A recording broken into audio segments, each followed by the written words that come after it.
He hadn't smiled in 3 years. Not once. Not until the day a stranger asked him a question that changed everything. When was the last time you lived for yourself? The alarm clock screamed at 5:30 a.m., just like it did every single morning. David Monroe's hand shot out from under the covers, silencing it with the practiced precision of a man who performed this ritual 1,000 times. No snooze button. No 5 more minutes. Just immediate, mechanical action. He sat up in the darkness of his bedroom, his feet finding the cold hardwood floor. The house was silent. Too silent. It had been that way for 3 years now, ever since the accident. Ever since the night that split his life into 2 distinct chapters, before and after. Before, there had been laughter in this house. Before, there had been music playing from the kitchen while Sarah danced around making pancakes on Sunday mornings. Before, there had been warmth. Now there was just routine. David stood, his body moving through the motions like a well-programmed robot. Shower. Shave. Dress. Black coffee, no sugar. He didn't taste it anymore. Hadn't tasted anything, really, in years. Food was just fuel.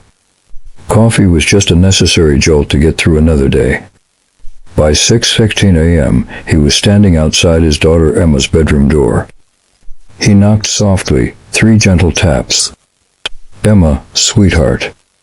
Time to wake up." A small voice, thick with sleep, responded. "5 more minutes, Daddy." "You said that yesterday, and we were late," he replied, his tone gentle but firm. "Come on, baby girl. Let's not make it 2 days in a row." He heard the rustling of sheets, then small feet hitting the floor. At 8 years old, Emma was remarkably independent for her age. She'd had to be. When you lose your mother before you even turn 6, you grow up faster than you should. David headed downstairs to prepare breakfast. Oatmeal with honey and sliced bananas. Emma's favorite. Or at least, it used to be. He wasn't entirely sure anymore. They ate together in silence most mornings, both lost in their own thoughts, their own grief. The kitchen felt enormous and empty. Sarah had designed it herself, insisting on the big island in the center where the family could gather. "This is where memories will be made," she'd said, her eyes sparkling with dreams of holiday baking sessions and homework marathons. Now it was just a cold, marble surface where David placed 2 bowls of oatmeal every morning. Emma appeared in the doorway, her dark curls tangled from sleep, wearing her school uniform. She looked so much like Sarah it physically hurt sometimes. The same warm brown eyes. The same delicate nose. The same way of tilting her head when she was thinking. "Morning, Daddy," she said quietly, sliding into her chair. "Morning, sweetheart." He placed the bowl in front of her and sat down with his own. They ate in that familiar silence. David scrolled through his phone, checking work emails he didn't care about. Emma pushed her oatmeal around with her spoon, taking small bites. "There's a father-daughter dance at school next month," Emma said suddenly, her voice barely above a whisper. David's thumb froze mid-scroll. "Oh. Yeah. Miss Peterson was talking about it yesterday. Everyone's going." She paused, then added quickly, "But we don't have to go."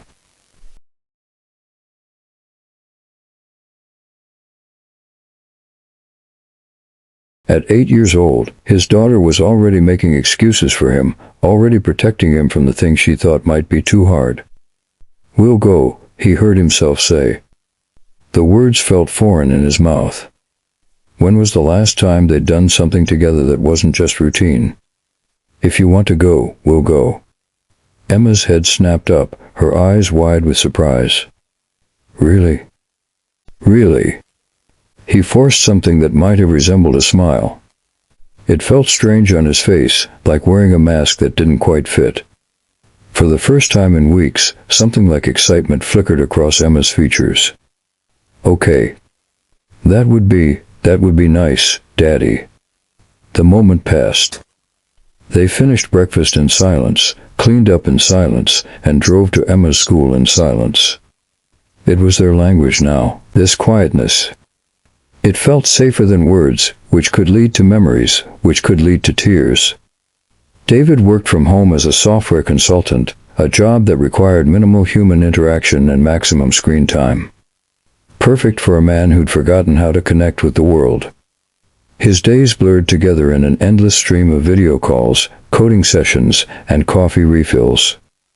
At 3 p.m. sharp, he closed his laptop and drove to Emma's school for pickup. He was always early, always waiting in the same spot, always watching as other parents chatted and laughed together while their children ran out of the building with stories about their day. Emma never ran. She walked slowly, her backpack bouncing against her small shoulders, her eyes on the ground. She climbed into the car, buckled her seatbelt, and stared out the window. "How was school?" David asked, the same question he asked every day. "Fine," Emma replied, the same answer she gave every day. "Homework?" "Some." "Do you need help?" "No, I can do it." And that was their afternoon conversation. Every single day. The same script, performed with the enthusiasm of actors who've forgotten why they'd auditioned for the play in the first place. At home, Emma disappeared into her room to do homework while David returned to his laptop. Dinner was at 6 p.m. Tonight was Tuesday, which meant spaghetti and meatballs. Everything in their life operated on a schedule now. Monday was tacos. Tuesday was spaghetti. Wednesday was chicken and rice. Thursday was pizza from the place down the street. Friday was breakfast for dinner, eggs and toast. Weekends were wild cards, but even those had fallen into patterns. Sarah had been spontaneous. She'd cooked whatever inspired her, often starting dinner without any plan and just throwing things together until something delicious emerged. David remembered standing in this same kitchen, watching her dance to music only she could hear, tasting sauces and adding pinches of mysterious spices. Now he followed recipes exactly. Measurements precise. Timers set. No deviation. They ate dinner at the kitchen island, Emma doing homework between bites, David reading news articles on his tablet he wouldn't remember an hour later. The silence wrapped around them like a heavy blanket. After dinner, Emma took her bath while David cleaned up. Then it was reading time. They'd read together every night since Emma was born, a tradition Sarah had started. Even now, even with the weight of grief pressing down on both of them, they maintained this ritual. Tonight's book was about a girl who could talk to animals. Emma had picked it out last week from the library, one of the few activities they still did together outside the house. David read aloud, his voice steady and calm, while Emma curled up against his side on her bed. He could feel how small she was, how fragile.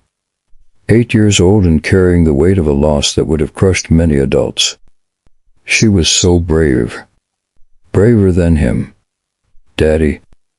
Emma's voice interrupted his reading. "Yes, sweetheart. Do you think Mommy can see us? Like, from heaven?" The book felt heavy in his hands. These questions came sometimes, usually at bedtime, usually catching him completely off guard. I think if there's any way she can, she is. I think she's watching over you every single day. Does she know I miss her?" David's throat tightened. "Yes, baby. She knows. Do you miss her too, Daddy?" Every second of every day. In every breath. In every moment. In every silence that used to be filled with her voice. "Yes," he whispered. "I miss her too." Emma was quiet for a long moment, then she asked, "When will it stop hurting?" David didn't have an answer. He'd been asking himself the same question for 3 years. "I don't know, Emma. But we have each other, okay? We're going to be okay." He didn't know if he believed it. But he said it anyway, because that's what fathers do. They pretend to have answers even when they're just as lost as their children. After Emma fell asleep, David returned to his own bedroom. He sat on the edge of the bed, in the dark, staring at nothing. This was his routine too. Every night, after Emma was asleep, he sat here for exactly 30 minutes, allowing himself to feel everything he kept locked away during the day. His eyes drifted to the framed photo on the nightstand. Sarah, smiling at the camera, holding newborn Emma. Her eyes were full of light and joy and dreams. She'd had so many dreams. "I don't know how to do this without you," he whispered to the photograph. "I'm trying, but I don't know if I'm getting it right. Emma deserves better than this. She deserves happiness. And I don't know how to give her that when I can't even find it myself." The photograph didn't answer. It never did. David lay back on the bed, still fully dressed, staring at the ceiling. Sleep wouldn't come for hours. It never did. He'd lie here, thinking about everything and nothing, until exhaustion finally dragged him under around 2 a.m. Then he'd wake up at 5:30 a.m. and do it all over again. This was his life now. This was what was left after the accident. A hollow routine. A shadow of existence. A father who'd forgotten how to smile and a daughter who'd learned to walk on eggshells around his grief. Tomorrow would be the same. And the day after that. And the day after that. David had accepted this. This was simply how things were now. This was all there was. He had no idea that tomorrow everything would change. He had no idea that tomorrow a stranger would walk into his life and ask him a question that would crack open the shell he built around his heart. He had no idea that tomorrow was the day he'd start remembering what it felt like to be alive. But first, there would be one more night of silence. One more night of going through the motions. One more night of pretending that this half-life was enough. Because tomorrow, when he walked into that coffee shop at exactly 7:15 a.m. like he did every Wednesday, she would be there.